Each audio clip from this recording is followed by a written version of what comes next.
Yair Rodriguez versus Brian Ortega number 2. Who's going to win this fight? Well, let's take a look at their latest performances, in which Yair Rodriguez fought Josh Emmett, in which Yair Rodriguez got completely destroyed in round 1. Until in round 2, he got Josh Emmett in a triangle choke, and Josh Emmett tapped in round 2. Oh, that's locked up.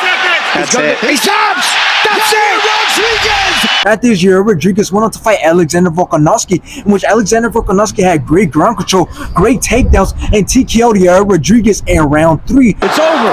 Looked like Herb Dean was trying to close the distance. That'll do it! Now let's take a look at Brian Ortega's latest performances, in which he also fought Alexander Volkanovski, in which both landed some great shots. Both were going back and forth, but Alexander Volkanovski ended up taking it by decision. And still!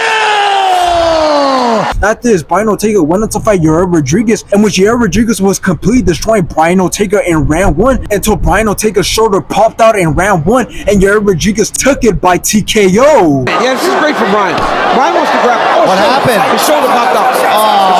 Now, I will say as of right now, Brian Ortega is not at his best in all aspects, and let me tell you why. And that is because, first of all, his last fight being against Yair Rodriguez was back in 2022. So that's 2 years with just his shoulder did pop out, and shoulder injuries do take a long time to heal, not to mention the fact that he could have also experienced other injuries after that fight. But another reason that leads me to believe that Brian Ortega is no longer at his best is because his last win was in October of 2020. So him not being active definitely doesn't help this sad and embarrassing fact. Now, yes, some would say that Brian Ortega was looking pretty good against Yair Rodriguez before that accident happened, but I would actually argue that Yair Rodriguez has gotten significantly better, as he looked really good against Alexander Volkanovski. His kicks definitely being his best weapon, in my opinion. So if it isn't obvious already, Brian Ortega is definitely coming in as the underdog, as he's the one who has to perform, and he's the one who has to show something significant, not only to win the fight, but also to show that he still has it in him to go against the top guys. But in the end, I got Yair Rodriguez winning this fight, as I believe that if he stays at a good range while landing some good kicks and while landing some good shots, and at the same time avoiding the clinching and grappling game with Ortega, he could win the fight, maybe even by knockout.